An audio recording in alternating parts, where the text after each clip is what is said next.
میں جو بنات کے لڑکیوں کے مدارس ہوتے ہیں انہی سے متعلق تھوڑی سی گفتگو یہاں پر کروں گا۔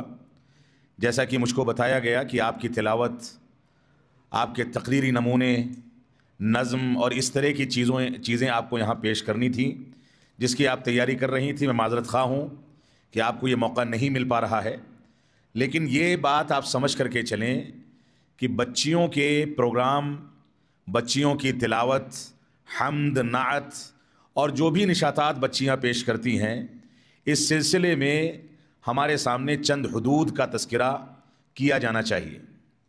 بچیوں کی آواز کے بارے میں شریعت اسلامیہ نے حدود کا ذکر کیا ہے۔ اللہ رب العالمین کا فرمان ہے فَلَا تَخْضَعْنَ بِالْقَوْلِ فَيَطْمَعَ الَّذِي فِي قَلْبِهِ مَرَضٌ وَقُلْنَ قَوْلًا مَّعْرُوفًا۔ اللہ رب العالمین نے فرمایا کہ اپنی آواز میں جب اجنبی مردوں سے تم گفتگو کرو تو اس کے اندر فطری یا لچک پیدا کرنے والی کیفیت نہ پیدا کیا کرو، اور اگر تم ایسا کرو گی تو ایسی صورت میں کوئی بیمار دل کا شخص اس کی وجہ سے فتنے کا شکار ہو جائے گا۔ وَقُلْنَ قَوْلًا مَّعْرُوفًا، مفسرین کہتے ہیں کہ آیت کے اس آخری ٹکڑے میں وَقُلْنَ قَوْلًا مَّعْرُوفًا میں رب کائنات نے ان کو آداب بتا دیے ہیں، یعنی جہاں فتنے کا خدشہ ہے وہاں پر بچیوں کو اپنی آواز میں کچھ سختی پیدا کر لینی چاہیے، فطری انداز سے گفتگو نہیں کرنی چاہیے۔ اور آپ کو معلوم ہوگا کہ یہ آیت کریمہ کن لوگوں کے بارے میں نازل ہوئی تھی؟ یہ آیت کریمہ امہات المؤمنین کے بارے میں نازل ہوئی تھی، جو امت اسلامیہ کی مائیں تھیں، جن کے بارے میں کسی انداز کے فتنے کا کوئی خدشہ نہیں تھا، اور جن لوگوں سے ان کے گفتگو کرنے کے امکانات تھے وہ صحابہ کرام تھے۔ صحابہ کرام سے بھی اس انداز کی بیماری یا اس انداز کی لغزش کا امکان قطعاً نہیں تھا، لیکن رب کائنات نے مرد کو بھی پیدا کیا ہے، عورت کو بھی پیدا کیا ہے، تو رب کائنات جانتا ہے کہ کس کی فطرت کیا ہے اور کہاں پر شیطان اپنا کام کرتا ہے۔ تو لڑکیوں کے مدارس میں لڑکیوں کے نشاطات، تلاوت، خطابت، نعت و حمد یا اس طرح کی چیزیں جو پیش کی جاتی ہیں، یقیناً ان کے مربی یا جو اساتذہ ہیں ان کے سامنے تعلیم و تدریس کی مجبوریوں میں اس کو اس حد تک استعمال کرنا جائز ہے جس حد تک ان کی تربیت کا معاملہ ہے، لیکن اس سے آگے بڑھ کر کے کوشش کرنی چاہیے کہ ہم اس سے پرہیز کریں۔ ایک چیز یہ ہے۔ دوسری بات یہ ہے کہ لڑکیوں کا، بچیوں کا جب پروگرام ہو تو چاہے بچیاں چھوٹی ہوں یا بڑی عمر کی بچیاں ہوں، مردوں کی مجلس اور بچیوں کی مجلس کے درمیان پردہ حائل ہونا چاہیے۔ ادھر معلمات بیٹھ کر کے نگرانی کریں اور ادھر جو مرد حضرات علماء ہیں وہ بیٹھ کر کے اپنی واعظ و نصیحت کریں، بچیاں سنیں اور سن کر کے ان سے نصیحت پکڑیں۔ یہ اصل میں اسلامی آداب کا تقاضا ہے۔ اس وجہ سے میں ادارے کے ذمہ داران سے گزارش کروں گا کہ اس میں ممکنہ حد تک جو احتیاط ہو سکتا ہے اس کو عملی شکل دی جائے اور قرآن و سنت کے اوپر عمل کرنے کی مکمل کوشش کی جائے۔ عالم اسلام کے معروف محدث عصر، جن کو امام العصر بھی کہا جا سکتا ہے، علامہ البانی رحمۃ اللہ علیہ، انہوں نے اس مسئلے پر اپنے ایک فتوے میں تفصیلی بحث کی ہے، اور تفصیلی بحث میں کئی جگہوں پر اس بات کا تذکرہ کیا ہے کہ بعض علماء کا اس بات پر تقریباً اجماع ہے کہ ایک اجنبی خاتون کی آواز ایک اجنبی مرد کے لیے بلا ضرورت کے سننا مکروہ ہے، کم از کم مکروہ ہے۔ لہذا بغیر ضرورت کے ہماری بچیاں کسی اجنبی مرد سے بے تکلف نہ ہوں، بلا ضرورت کی گفتگو نہ کریں۔ جہاں ضروری گفتگو ہے اتنا جائز ہے، اسی حد تک ان کو ان چیزوں کا استعمال کرنا چاہیے۔ یہ ہماری بنیادی ذمہ داری ہے۔ خواتین کو شریعت اسلامیہ نے جو پابند کیا ہے یا ان کے لیے جو حدود بنائے ہیں، ان کی آواز کے بارے میں، ان کے لباس کے بارے میں، ان کے رہن سہن کے بارے میں، گھر سے باہر نکلنے کے بارے میں، سفر کرنے کے بارے میں، یہ سارے کے سارے حدود کیوں بنائے گئے ہیں؟ بسا اوقات بچیاں یہ سمجھتی ہیں کہ اسلام نے ہم کو قید و بند کی زندگی دی ہے، جبکہ ایسا نہیں ہے۔ آپ کو معلوم ہونا چاہیے کہ آپ کے گھر میں آپ کے ماں باپ جب قیمتی سامان خرید کر کے لاتے ہیں، زیورات، سونا چاندی، ہیرا یا اس انداز کے جوہرات جو خرید کے لائے جاتے ہیں، اس کو کیا ایسے ہی بستر پر چھوڑ دیا جاتا ہے؟ کیا گھر میں یوں ہی رکھ دیا جاتا ہے؟ گھر میں مین ڈور کا دروازہ تالا اس کا چیک کیا جاتا ہے، اس کے بعد اندر داخل ہو کر کے کسی کمرے کے اندر مزید ایک لاکر ہوتا ہے، لاکر کے اندر کئی کئی تالے ہوتے ہیں، اور اس کے بعد اس قیمتی سامان کو اس کے اندر رکھا جاتا ہے۔ تو آپ کی قیمت کو، آپ کی اہمیت کو سمجھتے ہوئے شریعت اسلامیہ نے آپ کے لیے یہ پابندیاں عائد کی ہیں۔ بہت سارے اشکالات خواتین کے بارے میں معاشرے میں پیش کیے جاتے ہیں، اور بسا اوقات وہ خواتین جو اسلامی تعلیمات کی گہرائی سے واقف نہیں ہیں، وہ خود اسلام کے بارے میں بدظن ہو کر کے بیٹھ جاتی ہیں، یا شکایتیں کرتی ہیں، اعتراض کرتی ہیں۔ مثال کے طور پر مرد حضرات اکیلے سفر کر سکتے ہیں، خاتون اکیلے سفر کیوں نہیں کر سکتی؟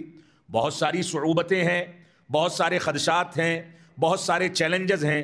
کوئی خاتون اگر اکیلے سفر کرے، فرض کر لیجئے کہ راستے میں طبیعت خراب ہو گئی، کسی اوباش نے، غلط ذہن کے آدمی نے اس کا پیچھا کر لیا، اس کی نیت خراب ہو گئی، تو عزت و آبرو کے تحفظ کا مسئلہ ہے۔ صحت خراب ہو گئی، اس کے اوپر غشی طاری ہو گئی، تو اب اس کو اٹھا کر کے اسپتال پہنچانے والا کون ہوگا؟ اس کے جسم کو ہاتھ لگانے والا کون ہوگا؟ ان سب چیزوں کو مد نظر رکھتے ہوئے اسلام نے ان کے لیے پابندیاں عائد کی ہیں، اور خاتون کو اس طریقے سے نکلنے کا حکم دیا ہے جیسے ایک بڑا آدمی، کوئی وزیر، کوئی منسٹر یا کوئی بڑے عہدے پر فائز آدمی جب باہر نکلتا ہے تو اس کے ساتھ دو چار باڈی گارڈ ہوتے ہیں، اس کے تحفظ کے لیے کچھ لوگ آگے پیچھے نکلتے ہیں، اس کی گاڑی درمیان میں ہوتی ہے، آگے پیچھے گاڑیاں ہوتی ہیں۔ اسلام نے ایسے ہی لڑکی کے لیے اس کے باپ کو اس کا باڈی گارڈ بنایا، اس کے بھائی کو اس کا باڈی گارڈ بنایا، آگے چل کر کے جب اس کی شادی ہو جائے گی تو اس کا شوہر اس کا باڈی گارڈ ہوگا۔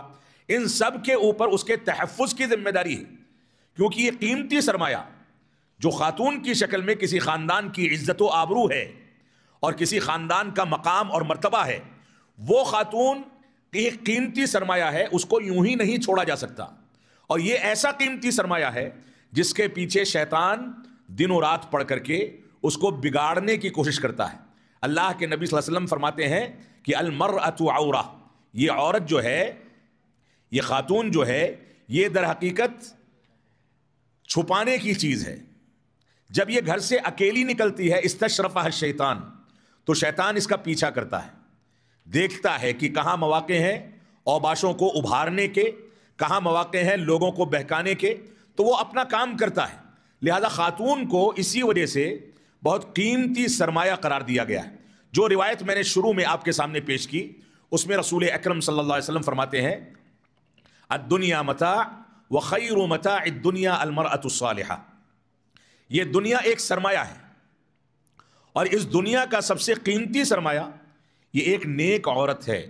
یہ مدارس جو ہیں جہاں پر آپ تعلیم حاصل کر رہی ہیں، یہاں پر جو تعلیم آپ کے سامنے پیش کی جاتی ہے، قرآن و سنت کی تعلیم، قال اللہ اور قال الرسول کی تعلیم، یہ تعلیم در حقیقت آپ کو المرأة الصالحہ بنانے کے لیے، آپ کو نیک خاتون بنانے کے لیے۔ اس تعلیم میں آپ کو بتایا جاتا ہے کہ آپ کو باہر کیسے نکلنا ہے، کسی سے گفتگو کیسے کرنی ہے، پردے کے احکامات کیا ہیں، آپ کی اپنی زندگی اور آپ کی ذمہ داریاں کیا ہیں۔ یہ مدرسوں کی تعلیم آپ کو عزت دے کر کے ایک شریف النفس خاتون بنا کر کے فارغ کرتی ہے، لہذا آپ اس کا احترام کریں۔ خواتین کو قیمتی سرمایہ اسی وجہ سے کہا گیا ہے کہ یہ خاتون الگ الگ روپ اختیار کر کے الگ الگ خاندانوں میں جا کر کے اپنی مختلف ذمہ داریوں کو ادا کرتی ہے۔ ایک دور وہ ہوتا ہے جب یہ خاتون یا بچی کی شکل میں گھر میں بچی کی پیدائش ہوتی ہے۔ آپ نے عربوں کو دیکھا ہوگا، جاہلی دور میں عربوں کے یہاں جب لڑکی پیدا ہوتی تھی تو اس کو زندہ درگور کر دیا جاتا تھا، دفن کر دیا جاتا تھا۔ اسلام جب آیا تو اسلام نے انصاف دلایا، اور رب کائنات نے کیا فرمایا؟ وَإِذَا الْمَوْءُودَةُ سُئِلَتْ، کہ قیامت کے دن زندہ درگور کی گئی بچی سے سوال کیا جائے گا کہ تجھے کس جرم میں تیرے باپ نے یا تیرے بھائی نے دفن کر دیا تھا، اور انصاف دلایا جائے گا۔ تو یہ اسلام نے آ کر کے اس عورت کو یہ عزت دی۔ اس عورت کو رسول اکرم صلی اللہ علیہ وسلم نے یہاں تک مقام دیا کہ جب عربوں میں آپ کی بعثت ہوئی تو اس سے پہلے عربوں میں عورت کو میراث کا حق نہیں دیا جاتا تھا، باپ کی جائیداد میں حصہ نہیں دیا جاتا تھا، بلکہ عربوں کے بعض قبائل ایسے تھے جہاں پر ایک عورت کے ساتھ کئی کئی مردوں کو جوڑ کر کے اس کا شوہر بنا دیا جاتا تھا. یہ صورتحال تھی. لیکن اللہ کے نبی صلی اللہ علیہ وسلم آئے تو اس عورت کو مقام ملا, عزت ملی, میراث میں حق دیا گیا. اب بظاہر اعتراض کرنے والے یہ کہتے ہیں کہ مرد کو 2 حصے اور عورت کو 1 حصہ کیوں دیا گیا؟ مرد کو 2 حصے دے کر کے عورت کا خرچ اٹھانے کی ذمہ داری دی گئی, بچوں کا خرچ اٹھانے کی ذمہ داری دی گئی, اور عورت کو 1 حصہ دے کر کے اس کی مالکن بنا دیا گیا. وہ خرچ نہیں کرے تو کوئی اس کے اوپر اس بات کا زور نہیں ڈال سکتا ہے کہ تم کو خرچ کرنا ہے. اور اس کو حصہ صرف اس کے باپ سے نہیں ملتا, اس کے شوہر سے بھی ملتا ہے, بسا اوقات اس کے بچوں سے بھی ملتا ہے, اور ایسے ہی دوسرے لوگوں سے میراث میں وہ حقدار ہوتی ہے. اور پھر آپ نے دیکھا ہوگا خاندانوں میں کوئی باہر جاتا ہے تو لڑکے بھی ہیں لڑکیاں بھی ہیں, لڑکیوں کے لیے ہدیے اور تحفے چاروں جانب سے آتے ہیں, لیکن خرچ کرنے کی ذمہ داری بالکل نہیں رکھی گئی. عورت کے اسی مقام کی وجہ سے اللہ کے نبی صلی اللہ علیہ وسلم نے اماں عائشہ صدیقہ رضی اللہ تعالیٰ عنہا کے ساتھ دوڑ کا مقابلہ کیا. ایک بار ہارے, ایک بار جیتے. آپ نے کتابوں میں اس کے بارے میں پڑھا ہوگا. اسی بنیاد پر عائشہ صدیقہ رضی اللہ تعالیٰ عنہا کو افقہ نساء العالم کا لقب دیا گیا. سب سے زیادہ جانکاری رکھنے والی خاتون. اتنی گہری معلومات اور اتنا گہرا علم ان کے پاس تھا کہ صحابہ کرام کے اوپر علمی تنقید کر کے ان کے مواقف کو غلط قرار دیتی تھیں. اور تقریباً 200 ایسے مواقف ہیں جس میں بڑے صحابہ کرام سے عائشہ صدیقہ رضی اللہ تعالیٰ نے باقاعدہ علمی مخالفت کر کے ان کی رائے کو کمزور ثابت کیا. یہ ایک خاتون ہونے کی حیثیت سے مقام تھا. اما خدیجہ الکبریٰ رضی اللہ تعالیٰ جو اللہ کے نبی صلی اللہ علیہ وسلم کی پہلی بیوی تھیں, ان کے بارے میں آپ کو معلوم ہوگا جب ان کی وفات ہو گئی تو ان کی سہیلیوں کے ساتھ اللہ کے نبی صلی اللہ علیہ وسلم کا تعامل کیسا تھا. ان کے پاس ہدیے بھیجتے تھے, کھانے پینے کا سامان بھیجتے تھے, ان کی خیریت لیتے تھے. یہ سارے کے سارے معاملات اسی وجہ سے تھے کہ یہ خاتون کا مقام ہے, زندگی میں بھی اور موت کے بعد بھی. خاتون کی اہمیت کے مد نظر قرآن مجید میں مسلسل خواتین کے احکامات رب کائنات نے نازل کیے.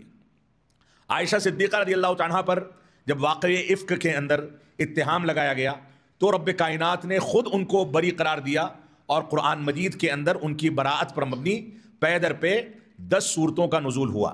تو خواتین کا مقام بہت اونچا ہے, لیکن خواتین دائرے عمل میں مردوں کے بالمقابل محدود زندگی گزارتی ہیں. ان کو اپنی چہار دیواری میں, اپنے خاندان میں آنے والی نسل کی تربیت کرنی ہے. ایک بچی اپنے گھر میں پیدا ہوتی ہے تو باپ کی نگاہوں کی ٹھنڈک ہوتی ہے. پھر وہ بچی بڑی ہوتی ہے, جب اس کی شادی بیاہ کا موقع آتا ہے تو باپ آنسو بہاتے ہوئے اس کو رخصت کرتا ہے. اب تک وہ بیٹی تھی, اب کسی گھر کی بہو بنی, کسی مرد کی بیوی بن گئی. اب آگے ایک مرحلہ آنے والا ہے جس میں اسی خاتون کو ماں کا مقام ملنے والا ہے, جس کے بارے میں اللہ کے نبی صلی اللہ علیہ وسلم نے فرمایا کہ جب صحابی رسول نے پوچھا کہ سب سے زیادہ حسن صحبت کا حقدار کون ہے, تو آپ نے فرمایا تمہاری ماں. فرمایا اس کے بعد, تو کہا تمہاری ماں. فرمایا اس کے بعد, تو فرمایا تمہاری ماں. چوتھی بار میں کہا کہ تمہارا باپ. علماء کہتے ہیں کہ ماں نے 3 تکلیفیں برداشت کی ہیں, اس وجہ سے 3 حق اس کو دیے گئے, چوتھا حق باپ کو دیا گیا. اس نے حمل کی تکلیف کو برداشت کیا, درد ذہ کی تکلیف کو برداشت کیا, یعنی بچے کی ولادت کی تکلیف کو, پھر 2 سال تک بچے کو خون کی شکل میں اپنا دودھ پلایا. یہ 3 تکلیفیں برداشت کی, اس وجہ سے 3 مقام خاتون کو دیا گیا.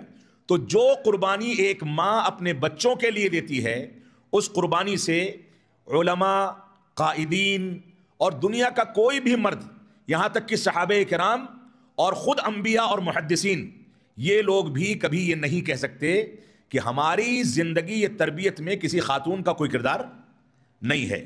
اس وجہ سے ہمیں اپنی اہمیت, اپنی عظمت کو سمجھنا چاہیے. اللہ رب العالمین ہم کو قرآن و سنت کے مفہوم کو سمجھنے, اس کے مطابق زندگی گزارنے کی توفیق عطا فرمائے. اذان کا وقت ہو گیا ہے, ورنہ میں مزید گفتگو کرتا. اللہ رب العالمین ہماری بچیوں کو معاشرے کی اصلاح کا کردار ادا کرنے کی توفیق عطا فرمائے. اپنی چہار دیواری میں یہ رہ کر کے ایسے قائدین کو تربیت کر کے آگے بڑھائیں جو قائدین آگے چل کر کے ملک کی قیادت کریں, دنیا کی قیادت کریں, بڑے بڑے علمی مراکز کھولیں, مساجد کو قائم کریں, مدارس قائم کریں. یہ بچیوں کی تربیت کے نتیجے ہی میں ممکن ہے. رب کائنات ہم کو ان چیزوں کو سمجھنے اور ان چیزوں کو اپنی زندگی میں عملی شکل دینے کی توفیق